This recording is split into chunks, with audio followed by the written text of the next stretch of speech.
Hello and welcome to Nerds of the Old Republic, the podcast where we read, watch, and talk about nerdy fiction, and we don't kink shame here at Nerds of the Old Republic. That'll make sense in about a paragraph, Sean. It's coming. It's coming. Oh, yes. Yeah, there you go. No, there it is. It just dawned on me. Yep.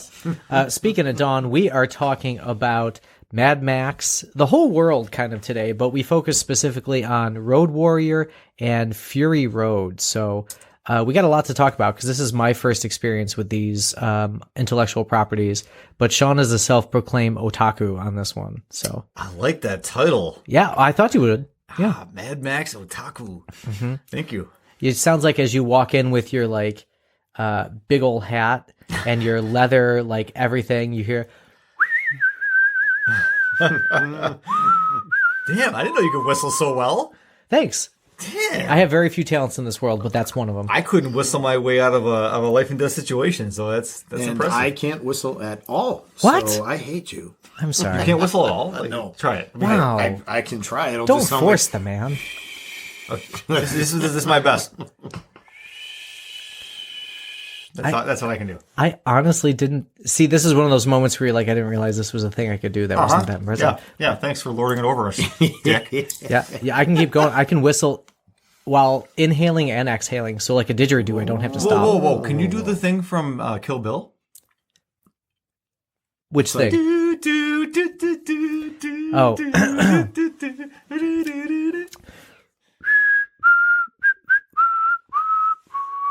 Oh man, this man is talented. He's circular breathing. It's it works in some very, very niche situations.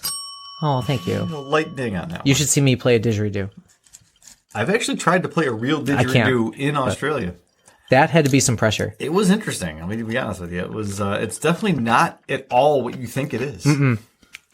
Fun fact: we were playing headbands or heads up, whatever the game is, where you put like the phone on your head and people have to make you guess whatever the word is on your phone. It's like headbands. At a recent family vacation to a undisclosed theme park because there's nothing to do when you're in line for 3 hours. Ah, indeed. And one of them was playing the didgeridoo. And so I will make the motion now, dear audience. You can't see it, but I went, and my almost 12-year-old son started laughing his face off. And then my wife, who is a fucking genius, is like, why is that so funny, Parker? What does it look like? And he just went purple and would not talk. You didn't do the wow. I did the second time. Didn't help him. Your first thought was because you couldn't make a noise. It was only pantomime. That's awesome. Yeah, and there we go. So yeah, hidden talents of ours apparently, but also we're going to be talking about, speaking of Australia and didgeridoos. Indeed. Did not feature in the soundtrack for Mad Max or anything like that, unfortunately, that I can call to mind. I don't think the Mad Max universe has much out loud about Australia in it. No. It's almost like implied in some ways because of George Miller and just, the cast and everything, but it's not. I mean, I think they kept it as basic enough as they could where it could be anywhere in the world, but it is Australia. It's red sand. It's hundreds of thousands of miles of red sand. Where else are you? Yeah. But that's okay because we love it. So usually we talk about our first impression or our experiences with it after we get a drink, and I believe we have a drink here for us. So I have to apologize to Shaun in advance. But don't worry, Shaun. There's a good one coming for you in the next cast. Shaun loves IPAs. You'll understand. You'll understand why this had. Is it a beer? You'll understand why this had to be the beer for this cast. Yes, I do. This is a beer called Diesel Bronco. Oh my God, it's perfect. I saw the word diesel printed on these like rust-colored cans, and I was like, if that shit's not Mad Max, then I don't fucking know what is. But you know what's weird about that, though? Real quick, little sidebar. They're always on the search for gasoline. It's gasoline. They're never really looking for diesel, which would have been a lot more economical. Would have made a lot more sense. Less processing, right? That's true. They could have fucking burned fry oil in that shit. So gas time would have been fine. This is a hazy IPA, which Shaun is famously not a fan of. That's a New England IPA. It's a double New England IPA, and it is from Brickyard, which is a fairly local brewery. And it says a double trouble version of our Haze Bomb White Bronco. Brewed with even more hops for an in-your-face explosion. I'm sorry, the White Bronco reference just hit. Yeah. That conjures up certain. Still being chased. So this says, and it concludes here. The tasting notes concludes with all diesel, no brakes. I don't know what that means, but it's no pretty nuts. fucking awesome. The extra hops really makes me go, oh no. I know, Sean. I apologize, but it said diesel. I had to get it. I understand. There we go.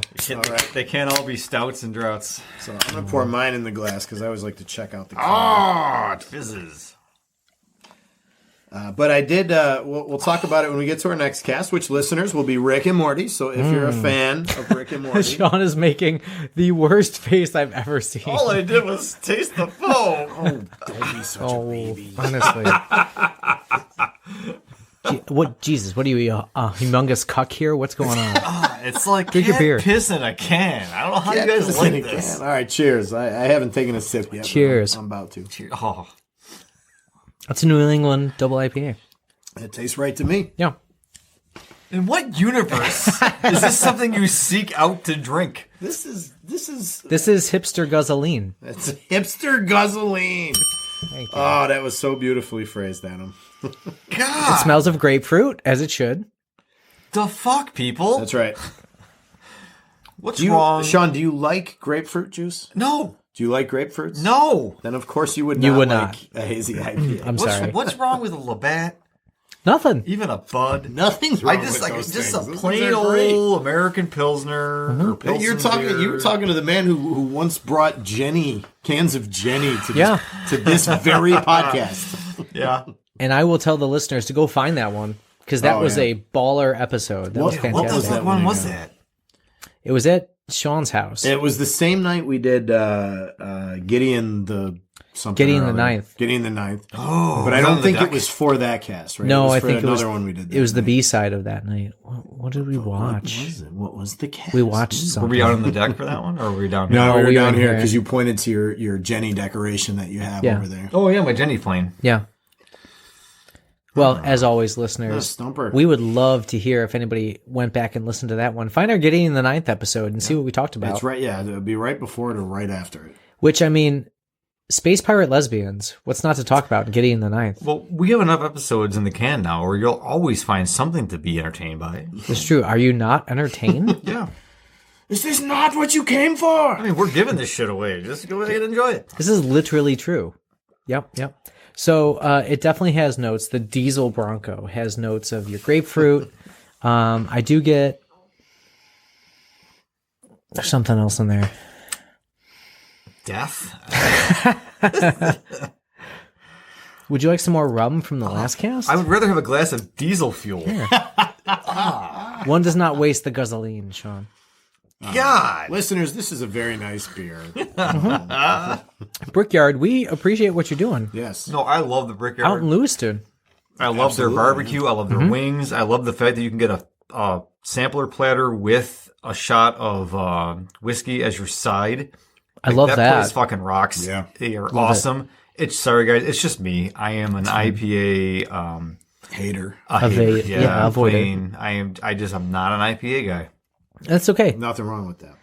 If you want to find an episode where Shaun was much more pleased with what we drank, go back and listen to our episode about Hummingbird Salamander from Jeff Vandermeer. Don't listen to the book part. Just listen to what we talked about. Yeah, a total reversal. Shaun loved the Kraken, hated the book, and now today he hates the beverage, but I got a feeling he's going to have some positive things to say. Oh, really? I feel. About the Yeah. concept. Maybe. So- I don't wanna spoil it. but- He actually despises the franchise. He's been doing this The whole thing. just to punish himself. George all Miller's these best years. work is Babe.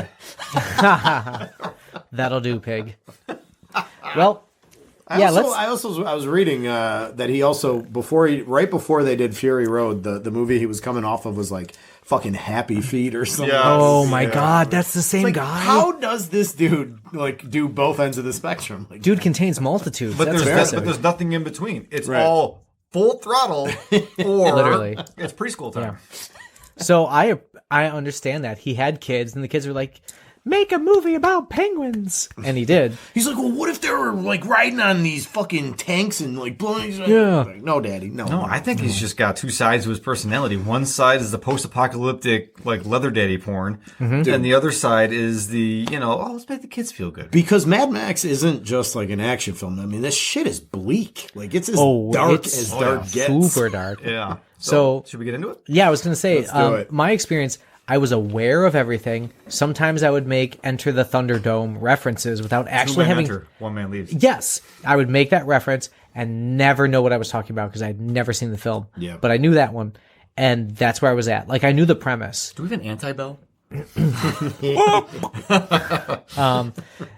But so I have a lot to say about this as my first experience because I watched Road Warrior.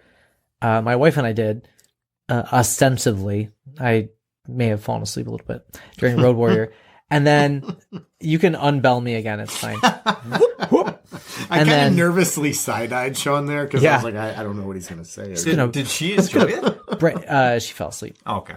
Fair enough. And then I'm going to get like a glass cup to my throat in a sec. But then I watched Fury Road and I was like, that's what I was expecting. Yes. Yeah. So I'm going to leave it at that and let either one of you guys take over. You got to crawl before you can run, man. I'll jump in next because I'm right in between the two of you, so we can work our way up here. I was familiar, like you were, I was familiar with Mad Max for a long time without ever having seen any of it.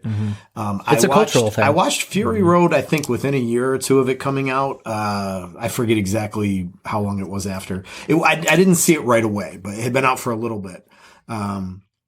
But I remember seeing it and I was fucking like, I was bowled over by it because I was expecting just like a fun action movie.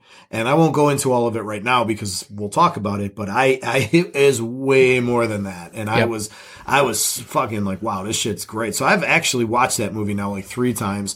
And, since then I watched, Furiosa on a plane ride, actually. Nice. And thought that was fucking great. And then I went back and watched the original Mad Max, which I can't wait to talk about how fucking different that shit is. And then I watched Road Warrior, and the only one I have not seen is Thunderdome, which from reading reviews and also talking to our in-house expert here, it sounds like I really don't need to.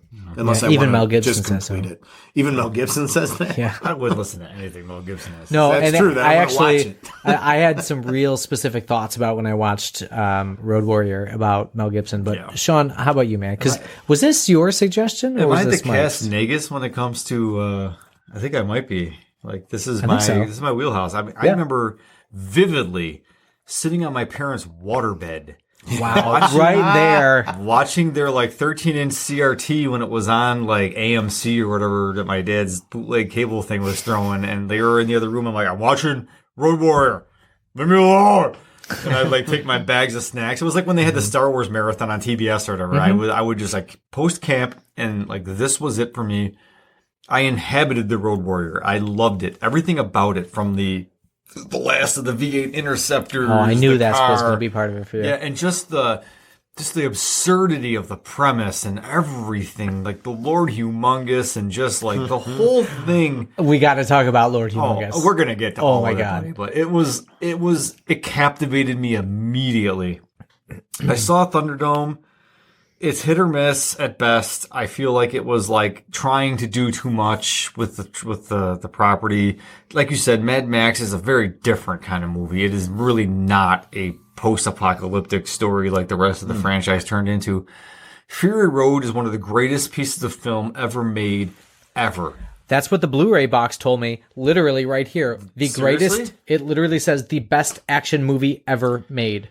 And the greatest thing about that film, and I can't dispute that, is that there's really nothing happening. Which is the weirdest thing to say, that the story doesn't really It's go 2 hours anywhere, of a chase. But it's like, it is so fucking good. Like, I have shown that to film classes because of just the top-notch, like, cinematography and filmmaking that is present there. It is outstanding. I thought Furiosa was okay. I didn't think it was great. I didn't think it was terrible. But I remember seeing Fury Road in the cinema with my wife, and we both walked out of there with our jaws agape, being like, wow. Yeah. I remember watching the Road Warrior going like, I need more of this. Right. This is just like it's Shaun crack. Honestly, like if I you want it. me to I see sit there and watch something and pay attention to it for 2 hours, put one of these movies on, and I will be in heaven. So as I drink this, see, whatever this is, balance. It's all about balance in the Force, Shaun. So just for a little bit of background, in case our listeners or you guys aren't aware, so I did some research. Road Warrior was 1981. Mel Gibson, and I'm so sorry. Do you want to just switch to rum? Just drink the rum. Do you guys want to take a guess as the Rotten Tomato meter versus the popcornometer? on Road Warrior. A Road Warrior. What's the Rotten Tomato meter like? What's Rotten Tomato is the critic, popcornometer is the fan. I'm thinking the critics probably thought poorly of it. Fans probably loved it. I would guess the same thing, but critics at the time. Usually, these movies that become cult favorites get re-reviewed, and the tomato meter, Rotten Tomato meter goes way up for some of them. I could not find the date of the review. Yeah, but as of this recording, the Rotten Tomato meter was 91. Damn. And the fans were 86. So the critics, I mean, plus or minus 5, it's irrelevant. Right. But yeah, highly regarded. Everybody loves it. Right. Mm-hmm. That's Road Warrior, not Road Fury Warrior, Road? Not Fury Road. Oh, wow. I did not look for Fury Road. Okay. That would also be similarly high because the I would reviews imagine were phenomenal. Shall I? Well, yeah, because I have 0 reception currently. You can use my Wi-Fi if you want. That's okay. But ostensibly, Ronin Warrior Mad Max stumbles upon Gastown. Right. Right. And has to ship out the gas. Right. So one thing go ahead. Fury Road on Rotten Tomatoes is at 97% on the tomato meter. That's fucking right. 86% on the popcorn meter. That surprises you always me. You always want to go through whenever I see numbers that high for the critical reviews. I want to find who was the one asshole? Who was it? Was it Washington Post? Was it Vanity Fair? Who gave them the one negative review? Must have been Rolling Stone. Rolling Stone. Who was it? Yeah, Rolling Stone was like, you know what? This is too good. Yeah. Which one Fuck that. Which one of you bastards kept it from being 100? Actually, no movie is perfect, so I'm not going to award a 100 for this. Oh, yeah. man. But so Mad Max Road Warrior, I got some feels. It opens on this ostensible character building montage of Max. Mm-hmm. Lost his family with the roar of the engine, and the kid's shoes fall off. The only link to the first movie is that it's the same guy. I mean, I'm sorry to interrupt you, but no, you're fine. Just for the sake of for our audience, like Mad Max, he's a cop. Some things happen with some biker gangs. It's all very confusing and very stupid. His wife and child are killed. He gets revenge on Toe Cutter or whatever the main bad guy, who's actually winds up playing the main bad guy in Fury Road, which is pretty cool because George Miller likes to keep his guys in the money. Anywho, it's very loose because it's like the tipping point where the world is about to end. Right. Mm-hmm. And then the Road Warrior, which is far superior in every measurable way. Oh, yeah. Is like the aftermath. What is the world like now that everything's a desert? Everything sucks. Yeah. What do we go to as humanity? So Mad Max has the feel of I don't know if first draft is the right word, but it's definitely an early conception. Yeah. Like you said, it's not post-apocalyptic. It's definitely in transition. Even the urban scenes where he goes to his police department headquarters or whatever. It's very much the feel of old buildings that have been sort of when he's in there, they walk from different rooms and there's random furniture in different places. Right. You get the sense really bad shit has happened and these people are still trying to maintain the veneer of society. Right. And it's very low buck. Yeah. It's like George, not George, what the hell's his name? Maybe it's George. The director, George Miller? No, Star Wars. George Lucas. Thank you. George Lucas's THX 30, whatever it is. Versus Star Wars. IP is really getting on top of it. I think it's wow, George Lucas, man. I think it's the wrong. Yeah. George Lucas's student film THX 30. I know what you're talking about. Yeah. Versus how that's George Miller's Mad Max is his student film. Yeah. You can tell the budget is much lower. Right. Like you're saying, there's a lot of they're playing with things to try and make it work, but it's difficult. And seeing Max with a family and as a homeowner when you've seen the other movies, you see the Interceptor running around. So weird. And then like now there is some really cool shit in that movie. Like, I mean, whatever. Like, if you like the franchise, you should see it. And I don't want to say it's bad. If I saw that movie on its own and it wasn't attached to anything, I'd say it's not good. Yeah. But like, knowing it's just part of the larger Mad Max mythology eventually, it felt a lot cooler to me. I liked it a lot more. There's some cool carryover. Like he injures his knee and he wears that brace throughout all of them now because of that. Like there's things in the film that, again, to Miller's credit, he doesn't give up on it and say, oh, that was like a rough draft. Right. He holds the line like, no, that's all part of this greater universe. But Road Warrior is, like you said, it's like, okay, now the idea is fully formed. And you can tell that movie is like, that has the it factor. That has like, we can build a franchise around this. So I agree with all the world building and the setting. If I had not seen Fury Road afterwards, I would have been like, this is odd for me to be a cultural touchstone or like cult favorite. And I think it's really because of the acting more than anything. You didn't like the psycho gay leather biker bands? No, I was staying for Humongous. It's the only part he did like. Yeah, I was waiting for Humongous to be like, Daddy says, show me your love. Just walk away. Nobody gets hurt. Yeah, right? Like, I was like, just take off your mask, Jason. Because, so like, the premises, it didn't, okay, so how am I going to say this? It felt like an unaware B movie in some ways, if you know what I mean. Yeah. Like, so it took itself deadpan serious, but some of the like action was a little bit hokey. Not the car stuff. The car stuff was phenomenal. Like every driver that drove a car in that show, holy shit, impressive. But when it came to like physical fight scenes, or like there was that icky scene where they go rape the girl. Yeah. Like, I mean, firstly, I understand that's world building, and I don't like the idea, but I also am not against including it in a movie. I get it.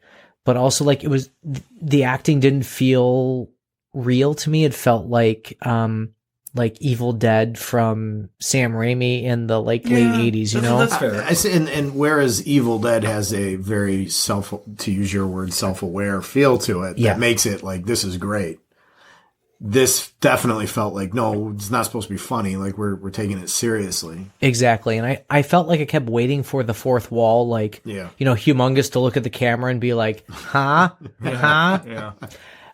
And they didn't. And we'll get to Fury Road in a little bit, but when it came to Road Warrior, I think that was my only issue. Like, the plot was interesting, right? You got to move that oil. You got to get it out of there because they were trying to leave and they couldn't stay there anymore.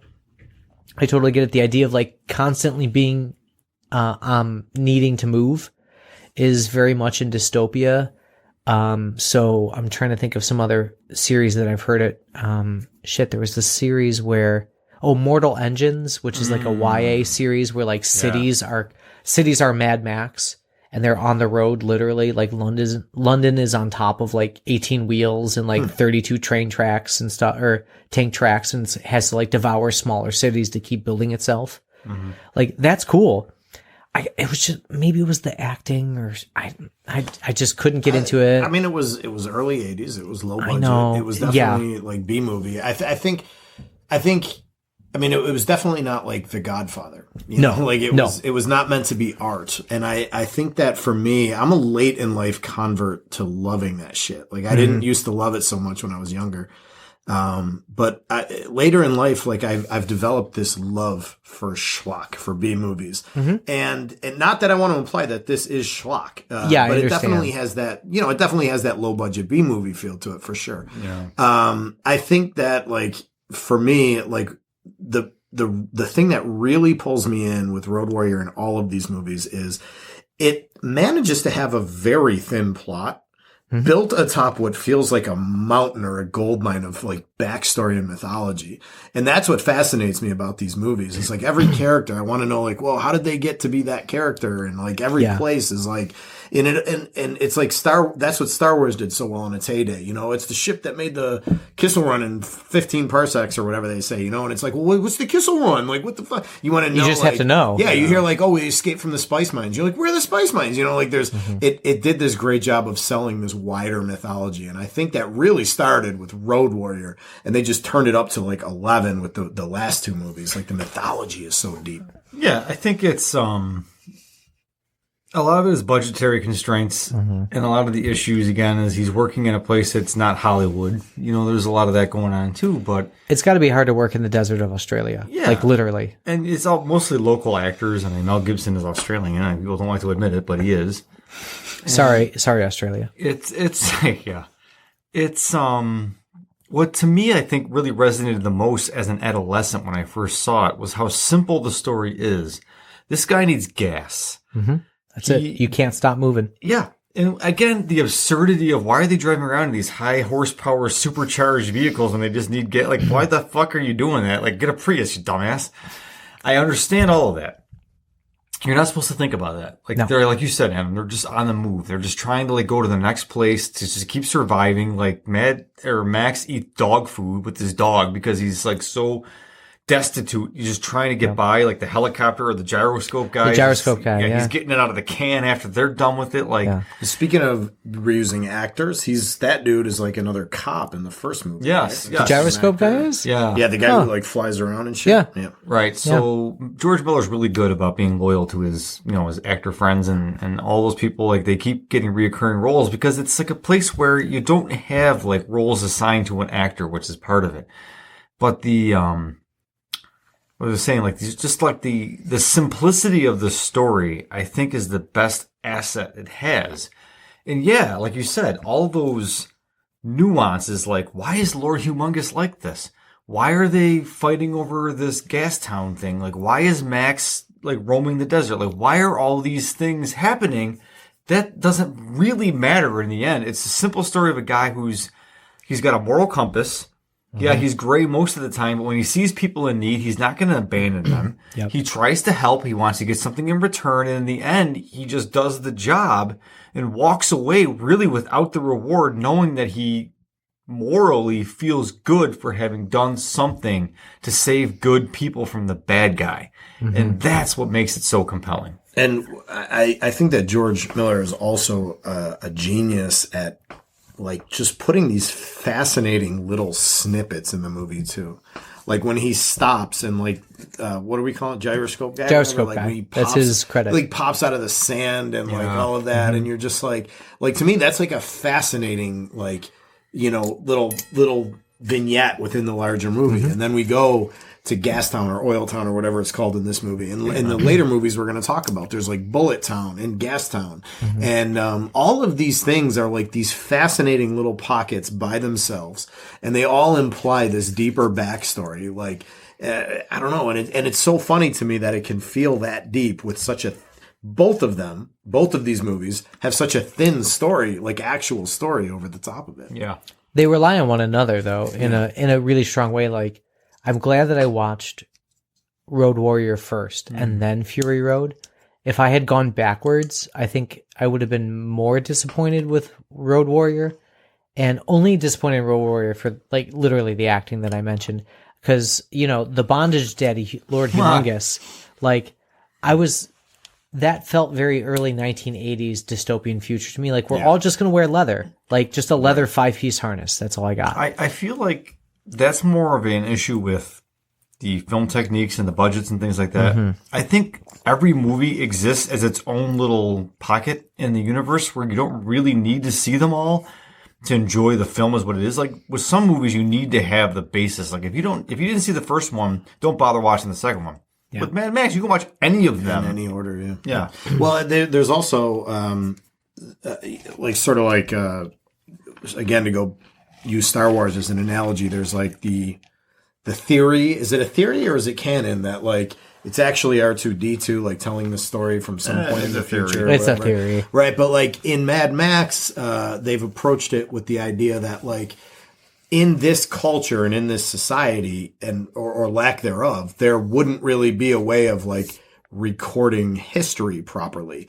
So each movie has like its sort of own built-in way of like considering how these legends would spread and how true they would be. So I don't know if you guys have seen Furiosa. You said you did see it, but like, that's the historian, right, in that one. And in Road Warrior, it's like that little kid is the one who's like narrating it, and he's like, I never saw Max ever again. Yeah. But and he says like his credit is literally Feral Kid. Feral Child, right. Feral So Child. and then the other thing is too, I've looked up the timeline on this, like the character of Max doesn't even hold up, because if you look from the first Mad Max when he has his family through to the last one not made but on the timeline, which would be Fury Road, something like 80 or 100 years of history are supposed to go by. Feels right. But Max is like relatively the same age through all of it. So I've seen, I don't know if it was George Miller himself or just people interpreting it. I forget, but I've read where they've said like the idea is like we're exploring like a legendary, almost mythological character. Yes. Yes. And I love that. I got the impression from just knowing the literal title and then like seeing the two movies that that's exactly what it was. Like there's this like, I like they did like the Wandering Ronin, like righting wrongs sort of thing. And that's kind of what it is, even though Tom Hardy does, I mean, he rights wrongs in Fury Road, but like for different reasons. Right. But it's this cool, like it's not the name of a character, it's the title of a character. Yeah, that's a good point. And transitioning then into Fury Road, you don't feel like Tom Hardy's even the star of that. It's Charlize Theron. It's her show. It's definitely like, it's really about her more than anything, but he doesn't detract. He doesn't add much. It's just like, hey, this is me. Remember me? I was in that last movie with Tina Turner. This is like a continuation, kinda, of that story, but not really. Right. You might recognize the car. Oh, car's gone. Yeah. Totally different Within story. minutes. It's funny. The car is always gone almost immediately. It gets destroyed. Like, so there's that whole badass scene in Road Warrior where he's fixing up his car, you know, it's like this the classic 80s montage scene. Oh, yeah. Fixing up the car, it's super badass, and he like speeds out and like they blow it up like within seconds. Like it's just destroyed. And you get a taste of that in Fury Road too, when he's trying to escape from the war boys and he runs over the car. And you're like, oh, he's gonna take. No, he doesn't get the polish it and everything. Right. It was like if he was like these movies are in some way an evolution of the Western genre, but this is like a cowboy who just keeps getting his horse killed over and over and over. It's I have to be the car guy here. It's a Ford Falcon. I'm not sure of the year, but it's an Australian make. And what's really cool about it, I think he drives left-hand drive. It looks like left-hand drive, which is bizarre for an Australian. Fury Road is left-hand drive. I think Mad Max is right-hand drive. I have to go back and look again because it's been a long time since I've really cared. But I know he had it tricked out with like the kill switches and like the bombs set up to his extra fuel tanks. And like it was like a really, for lack of a better word, Mad Max, like Ford Falcon. Super cool car. I think was essentially a Ford Torino here in America.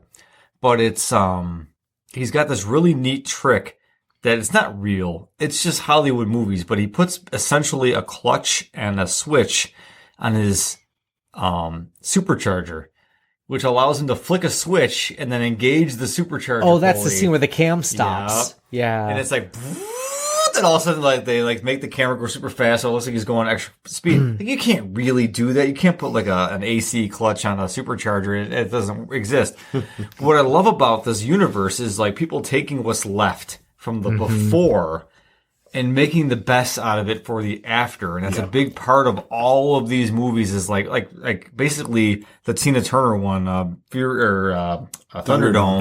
It's like, oh, pig shit powers their city or whatever. Right. And it's like, it's all like just like these sort of like scraps on the table of the before era, and how can we make that work for us now? Well, and Fury Road, the implication is that Immortan Joe has almost built a cult around that very concept. Yeah. That like and water. The idea of he uses the water to manipulate the like all good totalitarians. You got to deprive the people so they need you. Do not become addicted to the water, for you will. Yeah, that's in the very first like 10 minutes. But the way they are with the cars and building and all that stuff, the implication is that Immortan Joe has created this like almost spiritual cult around the idea of the machine and the cars. Yeah. And I gotta say, because Shaun said he's the car guy, and I definitely am not. I hear people say like, carburetors, transmissions. I'm like, I don't know what the fuck any of that shit is. But I love the aesthetic of the car. Yeah. I am a sucker for like a cool ass car. We need to find a diesel punk book to read. Yeah. Not steampunk, but a diesel punk book to read. Agreed. We would like that. Yeah, I mean, Nerd Nation, please reach out. If you have recommendations on diesel punk, we want to hear them. Yeah, I'm all about that. Like, as much as I drive an electric car and like don't want to like use gasoline, I like this is Cli-Fi setting done right. To reach back to the previous episode, this is how you introduce the idea of we still didn't fix it. Yeah. Right? We're fighting for diesel. We're fighting for gasoline, and at the same time, like, we're destroying more, and like the huge storm is in the middle of the whole land that we have to drive through. Oh, that part of Fury Road is insane. Like, okay, so if we're gonna make like the full transition to Fury Road, here, Yeah, we're over to it now. it is the most beautiful piece of film I can think of offhand. If people I want was to like, stunned. what's a good looking film? I'm like Fury Road. Fury Road. 100% see it in 4K, see it on like the big IMAX screen. That's where my wife and I saw it in IMAX. it is an action opera. Like, you know what I mean? Yes. Like, it is just so gorgeously done. Oh, and you say opera, even the soundtrack. Yes. Like everything about it. Fucking is- Doof Warrior. Oh My favorite part When the whole franchise. When Conan O'Brien did the Doof Warrior sketch, I was like, damn, that was awesome. You know, I don't know There's why. layers of meaning happening. Oh my gosh! Yeah. They have Oh no my god! idea. Yeah. No. There's stuff going on in the background on the TV. I literally. So like in Road Warrior, when they sped the film up, I was like, okay, cute, fine, whatever. Yeah. For whatever reason, in Fury Road, I was like, yes, make that war boy go faster. Like, Witness me. I was gonna shout it. Yes. Yeah. Dude, I want to get a can of Chrome like, spray paint? Like what do they call it? Like food soluble, whatever they call it. Oh yeah. Food soluble spray paint. Yeah, that's what it is, essentially. Yeah. And I want to go around on Halloween with my kids and just be a war boy, coat myself in like talc, put on like some short Get your shorts. son to be your blood bag. Yeah, and just run around with like my mates, my Yep. little cancer. Oh, my that was so cancer sad. Mates. Oh, dude, Nick Holt was amazing in this movie. Yes. and just be like, witness me. And the whole Norse mythology where it's like, I'm dead, I'm alive, I die, I will live again in Valhalla, witness me. Yes, that is such a great evolution of the world that Miller created with the first few films. It's like, you know what? Let's go fucking crazy. This has been on for a while. It's become religion now. Let's go nuts. Like you were talking about Immortan Joe building that a religion. And I thought Fury Road had more plot than Mad Max did, or Road Warrior did. Agreed. But not enough not so much that got in the way. It's still such a thin plot, but it's just so much world building. It's fine, and mythology, which is fascinating. Yeah. The unsaid stuff too. One of you guys said before, you were like, Charlize Theron was like the real star here over Tom Hardy.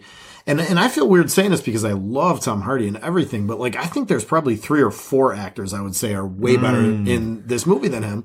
You mentioned The Treasures who's or the the guy War who Boy? plays the witness guy? Like what was Who's that the War actor? Boy? Nicholas Holt. He's fucking awesome. Immortan Joe, like that dude He's is Toe Cutter. fucking in. Right, That's- he's Toe Cutter from that movie. Yeah. That's a fucking scene and a half right there, though, where he's like getting suited up right. with all of his cancer sitting on him and everything. And they like put on the plastic and the plastic in Where the face. His body's all disintegrated from like Yes. the radiation atmosphere or whatever, and he's like fucking. He's just gross. His kids are all mutants. They put that shit on him, and it's like from a distance, it makes him look like powerful and horse teeth muscular. mask he's got. Yeah. He's still trying to rock his like heavy metal haircut and stuff. oh my gosh. We I've have gone- to talk about that in a sec. I'll come back to it. But real quick, I've gone online, like, just because I said, like, the mythology of this world fascinates me. So I've gone online and I've just read, like, all the Wikipedia all the material I can find online about the backstory, and like there's a ton of available story on that character, on Immortan Joe, and like as the world was falling, he was like a powerful general in like these wars that happened, but that was like the wars kind of caused the apocalypse, and so he like rounded up his warriors, and there's all this backstory leading to him taking the reservoir. This world is the result of a nuclear holocaust. Right. They talk about that in Road Warrior, right? Like the diplomats only talked. Yes. And it's like that montage at the beginning to set up the world. And he's sort of described, like from what I've read, as being like, one of those people that's like a mix of like, he's doing what he has to do to help his people survive, which means he has to be like awful sometimes, but he's also very charismatic and his people follow him like a god and blah, blah, blah, or whatever. But traffics in like but then it's like he goes like more and more like off the deep end as he's trying to like create or to have an heir that can take over for him, which is where a lot of that Fury women Road, for their that Fury Road. Literally in that scene, there's a scene where there's like a milking party. So like when I say like action opera, like that's the shit I'm talking about right there. Like that is a figure right out of Greek tragedy. Like that's a fucking complex. That's a good point. Character. It is very Greek tragedy-esque. Yeah. I really think the difference between Fury Road and Road Warrior for me is the budget. Yeah. Because as the war party is riding out to go get the war tank or whatever the war ride is that Charlize the war rig that Charlize Theron stole, I'm like, oh my god, I'm here for this. Yeah. All these like stupid cars are being dropped down by like crates of rock and stuff. Right. And they're like, that's my wheel. That's my ride. Yeah. Well, you're sucked up to a blood bag. Yeah. I'll bring him with me. And they strap the blood bag to the front. Such a cool aesthetic. Oh my god. And then the rock guitarist. And the drums as they're coming after Charlize Theron. Oh my god. I remember watching it. I think the first time I saw it was when we had shown it to a film club, Shaun and I. And I remember I'm like, that is so...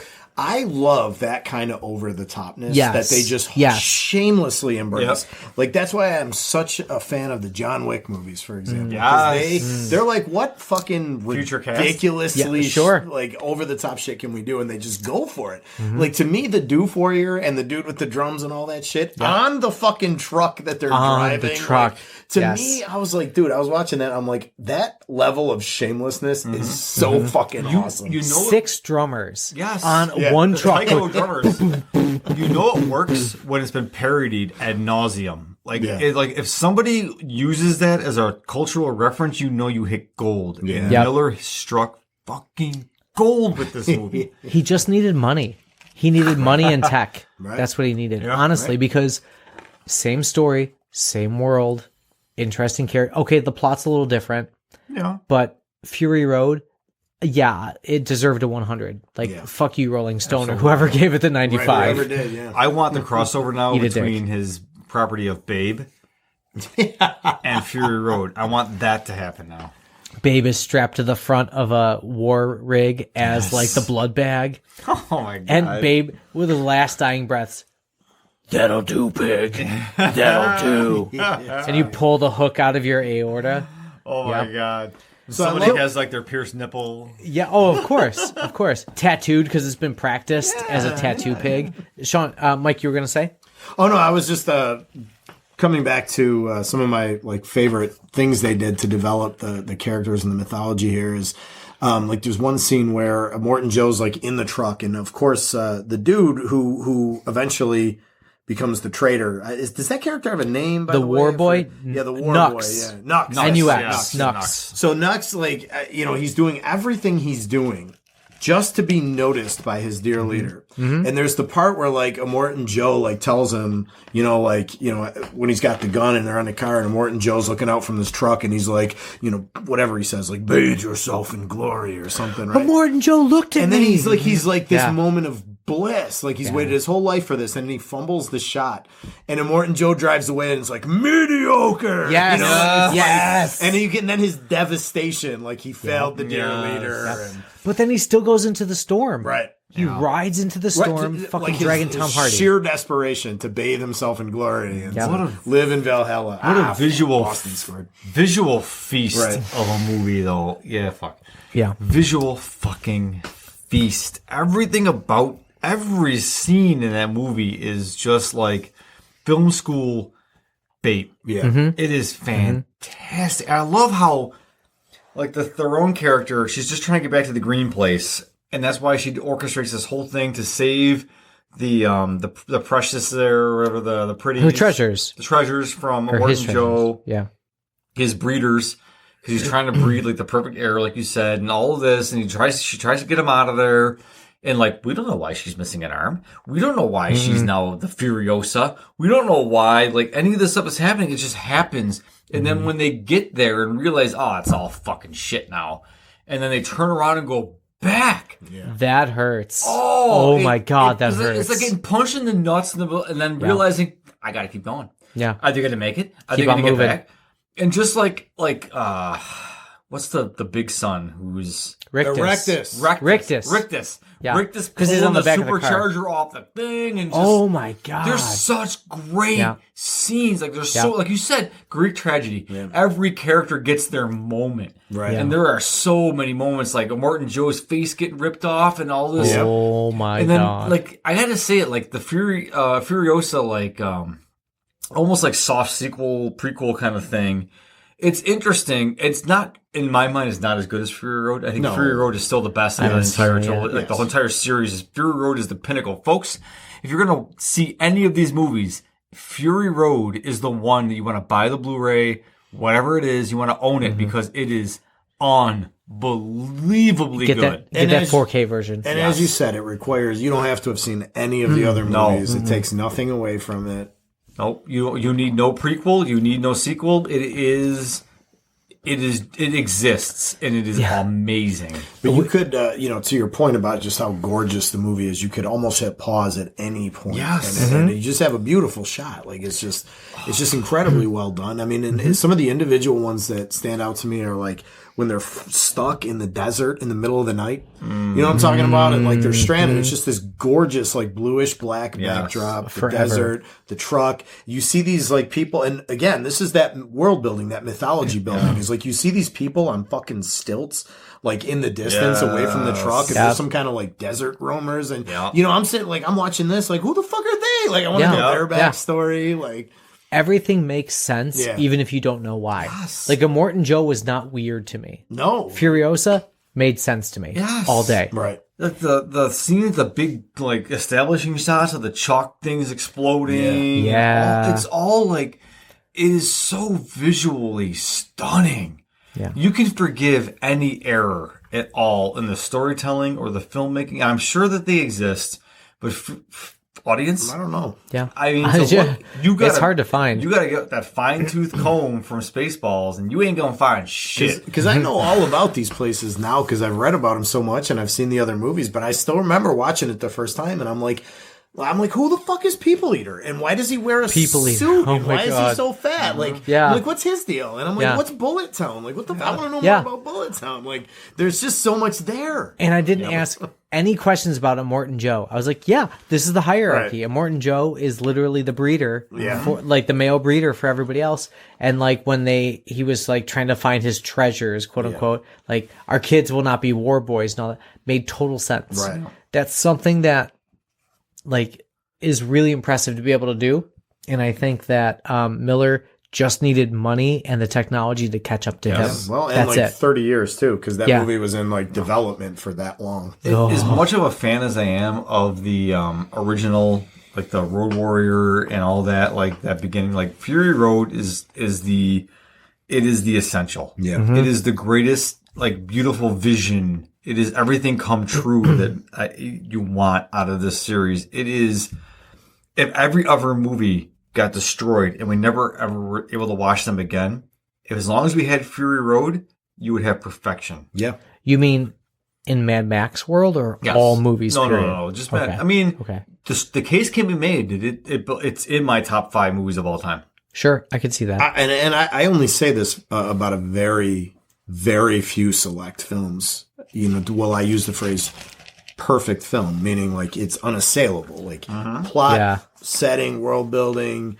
pacing, the visuals, the acting, like everything about the movie is just perfectly done. It's unassailable. There's no criticisms to be made, which is not the same thing as saying it has to be the best movie ever made or your favorite movie, but just to say like it's unassailable. There's no criticisms to be made. Nothing else to do. I would say that about Back to the Future 1, as we've talked about. I would say that about Godfather 1, and very, very few select other films. And I would say that about Fury Road. I would say it is an unassailable film. If there's any criticisms to be made on any level, I can't see them. I don't know either. And we are to the point where we're making recommendations, and I'm a hell yes. Yeah. You don't need Road Warrior. As much as I like kind of criticize Road Warrior a little bit for the acting because of the local actors or whatever, just go watch Fury Road. And it's funny, Adam, because you said you were glad you saw it in the order you did because you were afraid you would have been disappointed with Road Warrior. But I had the opposite reaction. I actually really, really liked Road Warrior more because I was already in my mind connecting it with the mythology that I understood from the world. Sure. So I'm obviously a hell yes for my recommendation. Yeah. And I would put in a plug for Furiosa. I don't think it's as good. It's not as perfect of a movie, but I will say it's if you're like me and you're into the mythology of the world, that movie's all about that. Nice job. Half that one on your hand. You got some on your disc there. You might want to. I was trying to prove that I drank the whole fucking Sean thing. was so proud of himself for finishing whole that shitty IPA. beer. The way Shaun represents this IPA, I'm surprised your DVD. Oh my god, it's eating away. It is. It actually is. Oh my god, you see that? So, dear listener, I borrowed Sean's version of the Road Warrior, which was on a burned DVD. It's a bootleg. That's real. And it literally ate through the cover of the. That's happening in our stomachs. Right literally, now. that's fine. I'll just have more rum. The rum will cover it. We'll see if this still works. I don't know. I'm sorry. But Furiosa is worth seeing if you enjoy the mythology. I think the analogy that I made to you guys before is if Fury Road is the Iliad, then Furiosa is the Odyssey. It's like it's like taking the world and it's just expanding very, very much on it. I'm going to take your Iliad and Odyssey and raise you a for the next pandemic. Or you mean 2 years from now? Oh, the moment when we're all going to be at home for a while. Cue up the entire Mad Max saga and just strap yourselves in. Yeah. And get ready for it. Yeah. And the more you know. Try really hard not to remember Mel Gibson saying, "What's up, sugar tits?" when they rape a woman in Road Warrior, because that's the first thing that comes to my mind. Yeah, ignore the fact that it's Mel Gibson and just and let the character, which he does portray well. And he does. It's fine. Absolutely. He looks good in Bondage. It reminds you of who he was before he got insane. I mean, dare I say he's?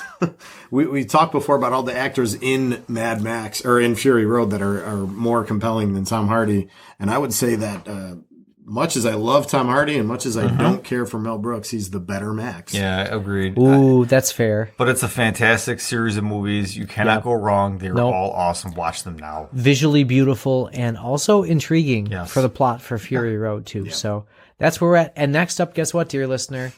We're fucking doing Rick and Morty. Because why shouldn't we fucking do Portal fantasy here? Long time coming. That's right. I have been pushing for this one for quite a while, and I am fucking happy that we're finally I'm so pleased. We'll talk about it later. But in the meantime, check out our bookshop.org/NOTOR, Nerds of the Old Republic. If you need some fiction, you need any kind of books, we can provide that, and we get 15%. You support local bookstores, and you don't add to the oligarchy. So make things good again. Yeah, and I drank that entire beer. He did finish that beer, and it was like a 12%. It was not nothing. Bronco. Diesel Bronco. That's right. You can also catch us on Goodreads. Speaking of which, I got to get a review up for Hummingbird. Thank Mockingbird, you. Hummingbird Salamander. Jeff Vandermeer. And, Jeff, would you call us, please? We need to talk. And check us out on Blue Sky. We're on Blue Sky as well. Yes, I will say that Mike has done a fantastic job of rendering all of our characters. You will be surprised to know that Shaun is a diesel punk fan in a car in every picture. Yeah, he's sort of like a Viking Ronin modern car driving post-apocalypse guy. True to life. Literally every time he drives into work. And all I need to say from Mike is, Yep, I'm Cthulhu with the Bills hat, and Adam is a hipster skateboard riding minstrel. yeah, Again, it's not any different than our real life. it's for some- literally real life. I mean, it's us. It's just it's us. Yeah, I'm surprised your students can understand you through all those tentacles. I mean, the recording technology helps clear it up for the podcast, but yeah, I usually don't sound this articulate. Yeah, you're so. I was gonna say you're so articulate for someone with tentacles. In the meantime, if you want to catch us anywhere besides Blue Sky, you can just email us. That exists. nerdsofoldrepublic@gmail.com. We've had fans talk about Brandon Sanderson suggestions. We really appreciate that. We're working on that one, as well as where we're going next, which is Rick and Morty. I'm more of a Morty than a Rick. I'm just gonna say. Oh jeez. All right. In the meantime, cheers, nerds. Cheers. Cheers.